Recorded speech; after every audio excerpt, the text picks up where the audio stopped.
السلام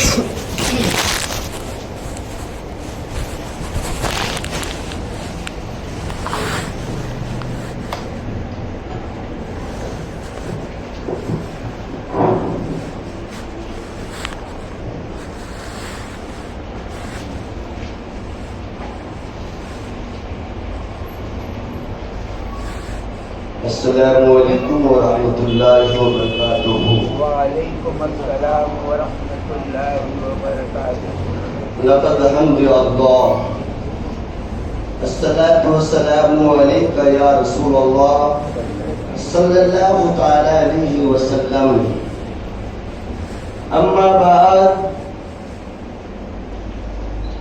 فاعوذ باللہ من الشیطان الرجیم، بسم اللہ الرحمن الرحیم۔ لن تنالوا البر حتى تنفقوا مما تحبون۔ وآیت اخرى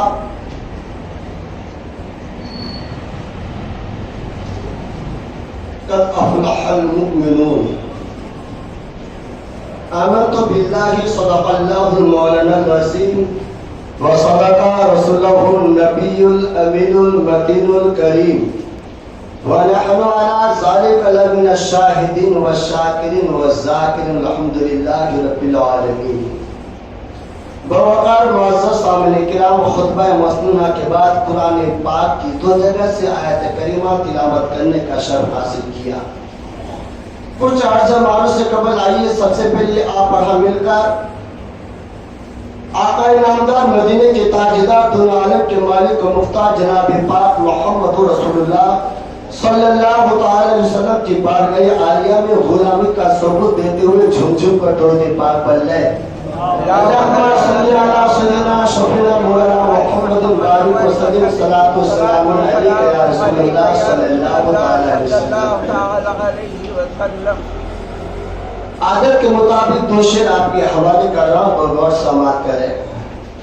جو سید ہے ہمارے سر کا تاج ہے، اور سید کی تعریف ہم کیا کریں، سید کی تعریف اگر سننا ہے تو اعلیٰ حضرت سے سنیں۔ وہ اعلیٰ حضرت ہے جو سید کی خوشبو سے بتا دیتے کہ یہ سید ہے۔ برکت کون کہتا ہے کہ سید سردار نہیں، کون کہتا ہے کہ سید سردار نہیں، سردار نہیں، سید کا مطلب کبھی بدلتا نہیں۔ کون کہتا ہے کہ سید سردار نہیں، سید کا مطلب کبھی بدلتا نہیں۔ خریداروں سے کہہ دو کہ قیمت نہ لگائے، خریداروں سے کہہ دو کہ قیمت نہ لگائے۔ خون علی بہتا ہے بکتا نہیں، خون علی بہتا ہے بکتا نہیں۔ اور جو وابستہ ہے سنیے، پنجتن پاک بڑا صلہ دے گی، پنجتن پاک تمہیں بڑا صلہ دے گی، پنجتن پاک کی غلامی تمہیں بڑا صلہ دے گی، اور یہ بندگی ایسے ہے تمہیں خدا سے ملا دے گی۔ یہ بندگی ایسی ہے کہ خدا سے تمہیں ملا دے گی۔ اور آگے ارشاد فرماتے ہیں، اگر جنت جانے کا ارادہ ہو تمامی کا، اگر جنت میں جانے کا ارادہ ہو تمامی کا، دو پٹا باندھ لے اپنے گلے میں محمد صلی اللہ علیہ وسلم کی غلامی کا۔ حضرات اس دن میں نے ایک حدیث کا ایک نقطہ بتایا تھا، جب تک کہ ہمارے آقا صلی اللہ علیہ وسلم سے اپنے والدین، اپنے رشتہ دار قرابتدار سے زیادہ محبت نہ ہو، ان کا ایمان ادھورا ہے، کامل نہیں ہے۔ بلکہ جس آیت کریمہ کو میں نے محفل سخن بنایا، اللہ تبارک تعالیٰ فرماتا ہے، میں مختصر بتاؤں، سمجھنے کی ضرورت ہے، مجھے وامات کی ضرورت نہیں ہے، ہمیں سیکھنا ہے اور سکھانا ہے، اس پر عمل کرنا ہے۔ اللہ پاک کیا فرماتا ہے چوتھے پارے کے فصل میں، لن تنالوا البر حتی تنفقوا مما تحبون۔ ہرگز تم کامیاب نہیں ہو سکتے ہو جب تک تم اپنی پیاری چیز کو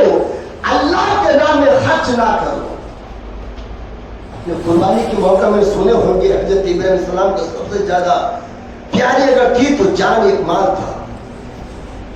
پیاری چیز یہاں مراد ہے مال. جب تک کہ اپنے پسندیدہ چیزوں کو اللہ کے راستے میں خرچ نہ کرو تب تک کہ تم کامیاب نہیں ہو سکتے ہو, مراد کو نہیں پہنچ سکتے ہو. آپ اس آیت کریمہ کی تفسیر اٹھا کر دیکھیے, تفسیر بیضاوی, تفسیر روح البیان, تفسیر نعیمی, بہت سارے تفسیر کی کتاب ہے. اور اہل گھروں کی تفسیر نہ پڑھے. سنیے, میں مختصر طور پر بتاؤں, اس آیت کریمہ کی تفسیر میں 5 واقعات ہیں. ان واقعاتوں میں سے ایک واقعہ حضرت ابو طلحہ انصاری, جب یہ آیت کریمہ نازل ہوئی تو مدینہ شریف میں بہت بڑے مالدار تھے, امیر تھے, لیکن جب یہ آیت کریمہ نازل ہوئی تو ان کے ایک باغ تھا جس باغ کا نام ہے بیروحا. یہ باغ تھا. جب یہ آیت کریمہ نازل ہوئی سرکار کی بارگاہ میں پہنچے, رسول پاک کی بارگاہ میں پہنچے, مولا میں نے آیت کریمہ کو پڑھی ہے, رب فرماتا ہے لن تنالوا البر حتی تنفقوا مما تحبون, مما تحبون. ہر کی لوگ کامیاب نہیں ہو سکتے جب تک کہ وہ اپنے پسندیدہ مال کو اللہ کی رضا کے لیے خرچ نہ کرے. مولا اس وقت میرا باپ مجھے بہت پسند ہے, یہ میں اللہ کی رضا کے لیے صدقہ کرتا ہوں. پیغمبر اعظم نے اس مال کو جیسے صدقہ کا لفظ سنا, مشرف کے لیے خوشی کا اظہار کیا اور کہا ابو طلحہ اب یہ اپنے رشتہ داروں میں تقسیم کر دو. یہ ہے تفسیر. دوسرا تفسیر اور بھی بتاؤں, حضرت عمر کو اس وقت اپنی باندھی کو بہت پسند تھا, اس باندھی کو بھی اللہ کی رضا کے لیے آزاد کر دیا. تیسرا واقعہ یہ بھی ہوا, زید بن حارثہ کے پاس بہت پسندیدہ گھوڑا تھا. اس وقت جب آیت کریمہ نازل ہوئی پسندیدہ گھوڑا کو صدقہ کر دیا, آزاد کر دیا, اللہ کی رضا کے لیے دے دیا. اور چوتھا یہ بھی ہے عبدالعزیز, جو اس وقت ان کو شکر بہت پسند تھا, تو اس عبدالعزیز نے جو اس وقت جو ہے صدقہ کر دیا شکر کو.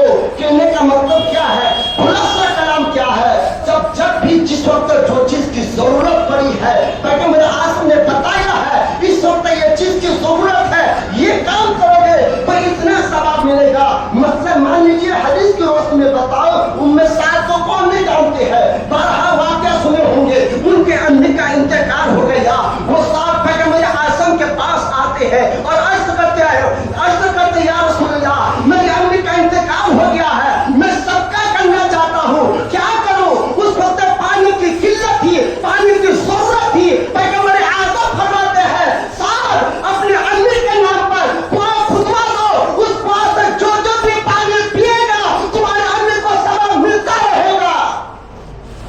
یہ سنے حدیث پاک. اور آپ کو میں مختصر بتاؤں, دیکھیے اللہ میں دور, دیکھیے اللہ پاک جو ہے کبھی کسی کو دولت دے کر آزماتا ہے, کسی کو غریبی دے کر آزماتا ہے, کسی کو علم دے کر آزماتا ہے, کسی کو ہنر دے کر آزماتا ہے. یعنی کہ بہت ساری چیزیں ہیں جو اس وقت بتانے کی ضرورت نہیں ہے, اور ہر ایک انسان کی آزمائش ہوتی ہے. جس انسان کا مقام مرتبہ بڑا ہوتا ہے ویسے اس کا ایگزام بھی بڑا ہوتا ہے, مصیبتیں آتی رہتی ہے, میں اس سے گھبرانا نہیں ہے. سنیے میں مختصر بتاؤں, اس سے پہلے آپ کو یہ کو اشارہ کر دوں. اشارہ کیا ہے, آپ نماز پڑھنے کے لیے مسجد میں گھسے, نماز پڑھنا ہے. بخاری شریف کی پہلی حدیث پاک انما الاعمال بالنیات, عمل کا دار و مدار نیتوں پر ہے. ٹھیک ہے, اگر آپ کی نیت خالص یہی ہے کہ نماز پڑھنا جمعہ اور نکل جانا تو پھر آپ کو نماز ہی کا ہی ثواب ملے گا. اگر گھستے وقت آپ کی نیت یہ ہو مسجد میں جاؤں گا, سنت پڑھوں گا, فرض نماز پڑھوں گا, بعد میں سنت کو پڑھوں گا, سنت موقعہ کو حدیث سناؤں گا. آج ہماری قوم کو دین کے کام کے لیے ٹائم نہیں ہے. واٹس ایپ, فیس بک, انسٹاگرام چلانے کے لیے رات ختم ہو جائے کوئی پرواہ نہیں ہے. سنیے, سنت نہیں پڑھتے مجھے کوئی پرواہ نہیں ہے, میں نے چاہتا ہوں کہ امام صاحب سے مصافحہ کیجئے، پیسے دیجئے نہیں، سنیے، خالی فرضی نہیں پڑھنا ہے۔ حدیث پاک میں ہے من تمسک بسنتی عند فساد امتی فلہ اجر میعاد شہید۔ جو میری امت فساد کے وقت سنت پر عمل کرتا ہے ان کو 100 شہیدوں کا ثواب ملتا ہے، اور جو سنت پر عمل نہیں کرتا ہے من تیہ سنتی حرمت علیکم شفاعتی، جس نے میری سنت سے انکار کیا اس کی شفاعت مجھ پر حرام ہے۔ سنیے آپ، انکار تو آپ کو نہیں ہے، مجھے بھی نہیں ہے، مگر نہیں چھوڑ دینے پر گنہگار ہے کہ نہیں ہے؟ یہ فیصلہ آپ کو کرنا ہے، آپ پر دباؤ نہیں ہے، بیٹھ کر حدیث آگے بتا دیا۔ آپ سنیے مختصر، یہ پیر صاحب کے مختصر 2 مرید تھے، 2 مرید، میری بات بہت لمبی طویل ہے بتاتا ہوں، 2 مرید ہے، 2 مرید جو ہے ایک نے مسجد میں کھوٹا گا دیا، لکڑی کا کھوٹا گا دیا، سمجھتا کھوٹا، اور دوسرے نے آ کر اکھاڑ دیا، آپس میں بحث کر لیا، یار میں نے گاڑا تھا تم نے کیوں اکھاڑ دیا؟ یہاں کیوں نہیں اکھاڑوں گا؟ آپ یہ جھگڑا کرتے کرتے پیر صاحب کے پاس کیا، اور وہ بھی آپ کو بتا دوں پیر کامل کے ساتھ مرید بنے، پیسے کمانے والے پیر کے ساتھ کبھی مرید نہ بنے، وہ جیسے باپو بنے پیسے کمانے کے چکر میں۔ سنیے پیر کامل جب دونوں مرید پیر صاحب کے پاس گیا، انہوں نے آنکھوں کو بند کیا اور قصب کے ذریعے سے دونوں کے مرید کے دلوں کو دیکھ لیا اور ان کی نیت کو بھی جان لیا، کہا کہ دونوں کو ثواب ملے گا۔ اب مرید کو حیران، وہاں پہ جو لوگ یہ کیسا ہو سکتا ہے، ثواب ایک کو ملے گا ایک کو نہیں ملے گا، ایک نے کھوٹا گاڑا دوسرے نے اکھاڑ دیا، ان میں سے ایک کو ملے گا، دونوں کو ملے گا۔ کوئی ماننے کو تیار نہیں، کہا اے ادارہ جس نے کھوٹا گاڑا تھا، میری بات سمجھ میں نہ آئے تو بعد میں بیٹھ جائے گا، پھر بولے گا مولانا آپ نے کیا بتایا، میری عادت ہے۔ تم نے جو کھوٹا جو گاڑا تھا لکڑا کوئی چیز کیوں گاڑا تھا؟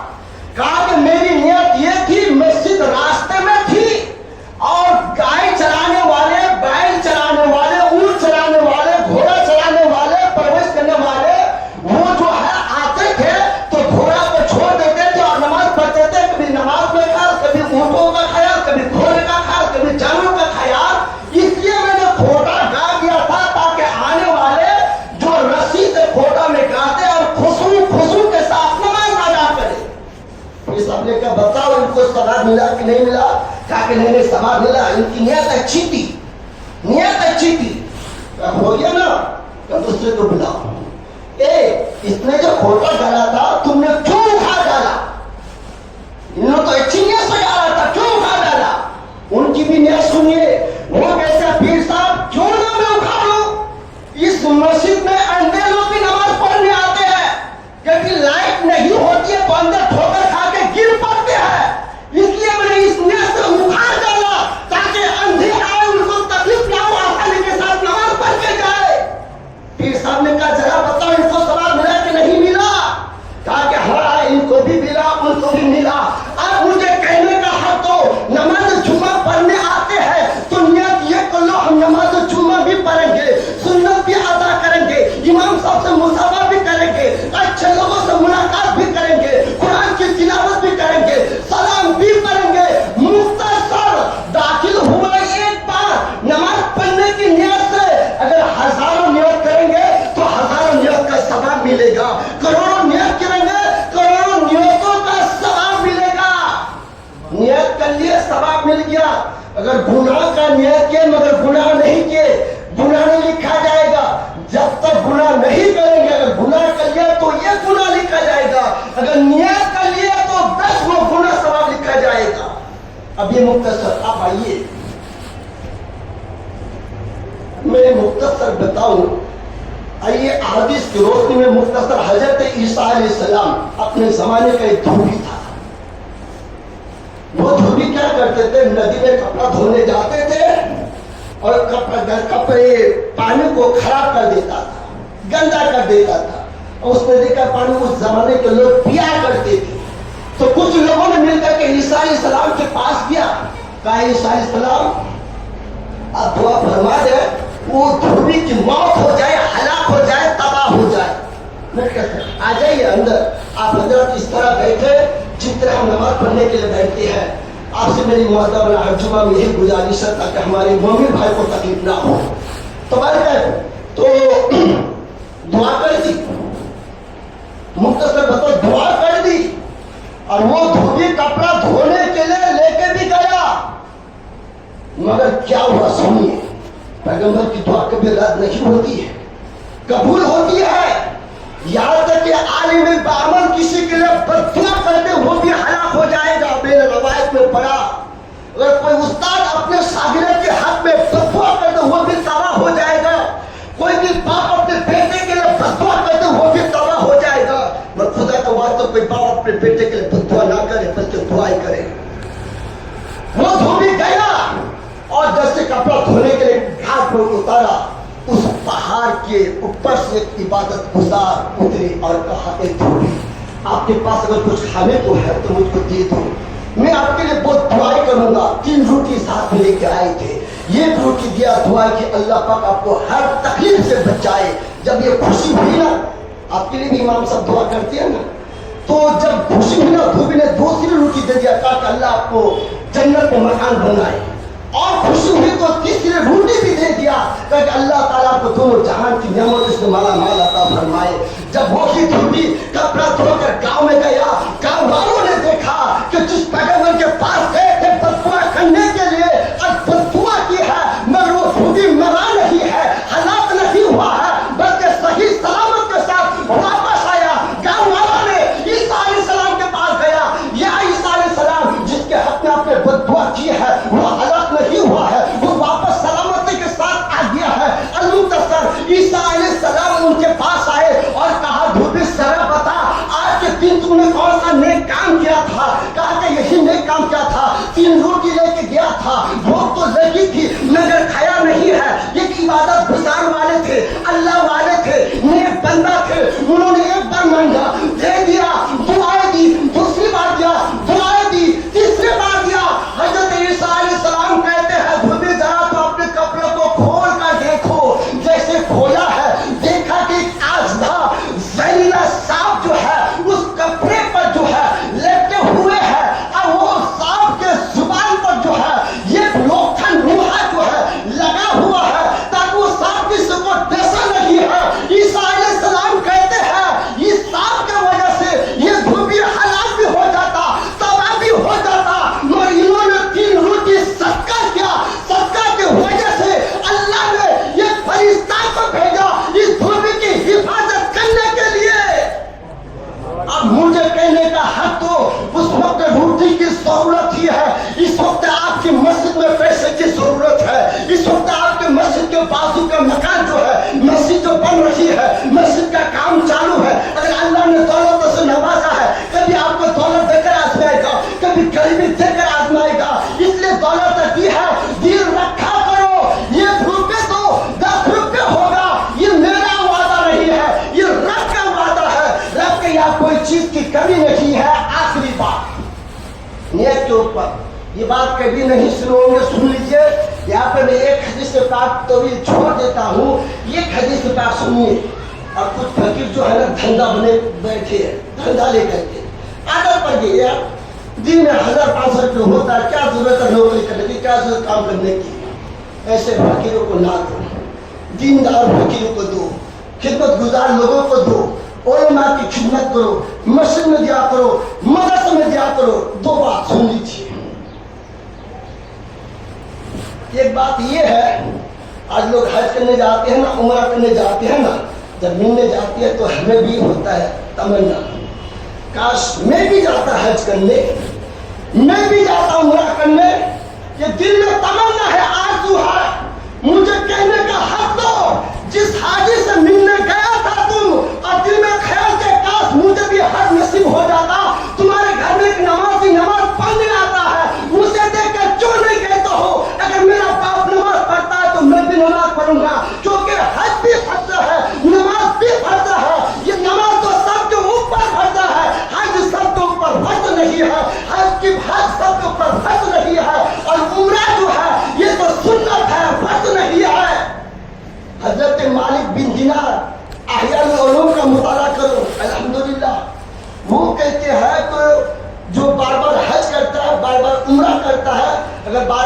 کرتا تو نفل حج کا ثواب ملے گا.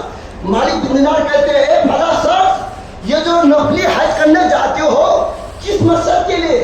اللہ کو راضی کے لیے, اللہ کو راضی کرنے کے لیے. اگر تم کو یہی بیٹھے بیٹھے 100 حج کا ثواب مل جائے تو کیا کرے گا؟ کہا کہ حج کرنے نہیں جاؤں گا. کہا کہ سن لے اب 10 ایسے افراد ہیں جہاں پر مسجد بنتی ہے, حج فرض ادا کر لیا, نفلی حج کرنے کے بجائے اس پیسے مسجد میں لگا دو, 100 حج کا ثواب مل جائے گا. اور اس پیسے کو مدرسے میں لگا دو, 100 حج کا ثواب ملے گا. اس پیسے کو یتیموں کو دے دو, 100 حج کا ثواب مل جائے گا. اس پیسے کو علماء کو, عالم کو, امام کو دے دو, 100 حج کا ثواب مل جائے گا. کہا کہ اب نفلی حج نہیں کروں گا اور آپ کے کہنے پر یہی کروں گا. سمجھ رہے ہیں میری بات کو؟ آپ کی مسجد میں پیسے کے ساتھ کا ضرورت ہے. میں بتاتا ہوں, میں منع نہیں کرتا کہ نفلی حج مت کرو, عمرہ نہ کرو, مگر جہاں پر جب ضرورت پڑے اس کام پر انجام دو. آخری بات, ایک ایسا انسان تھا جو صدقہ کرنے کے لیے چھپے سے نکلا. صدقہ کس کو دینا تھا پتا نہیں, لیکن صدقہ کسی ایک چور کو دے دیا. صبح پتا دیکھو فلاں چور کو صدقہ دے دیا. دوسرے دن گیا صدقہ دینے کے لیے تو کس کو صدقہ دیا؟ زانی کو صدقہ دے دیا. پھر صبح ہلا ہوا, دیکھو یہ کیسا انسان ہے, زانی کو صدقہ دے دیا. پہلے دن چور کو صدقہ دیا, دوسرے دن زانی کو صدقہ دیا. تیسرے دن صدقہ کرنے کے نکلا تو کس کو دیا؟ امیر کو صدقہ دے دیا. وہ بھی بات بڑی ہو گئی, دیکھو یار کیسے کو صدقہ دیا, کس کو دینا تھا. اب وہ انسان کیا کرے, میرا صدقہ بیکار ہو گیا یار, یہ چھوڑ کے ہاتھ میں چلا گیا, زانی کو دے دیا, امیر کو دے دیا. اسی میں جو قسم سو گیا, رات میں سپنا آیا, خواب آیا. پھر اس نے کہا فلاں تم نے جو صدقہ دیا وہ صدقہ رب کی بارگاہ میں قبول ہو چکا ہے. کہا تو وہ کیسے؟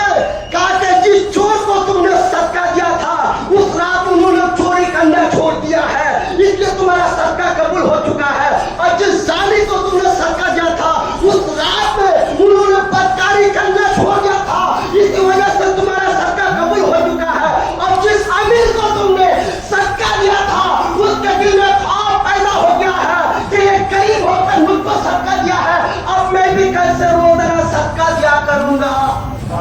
یہ نیت کے اوپر ہے. اس لیے اللہ نے دولت دیے تو دیا کرو, آپ کا وقت میں لے لیا.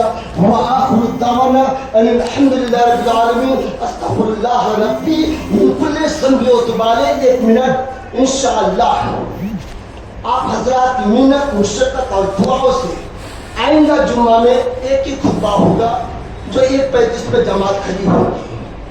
کوشش تھی ہمارے باپو کی, کوشش تھی ہمارے نمازیوں کی, نمازیوں کی تعداد بڑھ رہی ہے تو جگہ تھوڑا کشادہ ہو جائے. ہمارے نبی نے فرمایا مسجد نبی کی جگہ کم پڑتی ہے. بس حدیث میں بعد میں سنا مبارک کا آئندہ جمعہ میں ایک ہی خطبہ ہوگی, آپ کے دوست احباب کو بھی پتہ کر دے. دوسری بات, ایسی مسجد میں صبح 8 سے 9 تک مدرسہ چالو ہے, ظہر بعد 2 سے 3 تک مدرسہ چالو ہے, مغرب بعد جو ہے عشاء کا مدرسہ چالو ہے. آپ اپنے بچوں کو اس مدرسے میں بھیجا کیجیے. ایک بات اور بتا دوں, فتویٰ رضویہ کے حوالے سے سنی بچوں کو وہابی دیوبندی کے مدرسے میں پڑھانا حرام ہے. یہ میری بات نہیں ہے, میرے پاس کتاب ہے 32 جلدوں تک, اور ان کے پیچھے ہماری آپ کی نماز نہیں ہوگی. ہم سے ان کا کوئی دشمن ذاتی نہیں ہے. ان کے جو بڑے بڑے مولانا کے کتابوں کو پڑھتے اس پر عمل کرتے اس کی وجہ سے ان پر فتویٰ ہے. لہذا جو حضرات سنت ادا نہیں کیا سنت ادا کر لے. السلام علیکم ورحمۃ اللہ وبرکاتہ.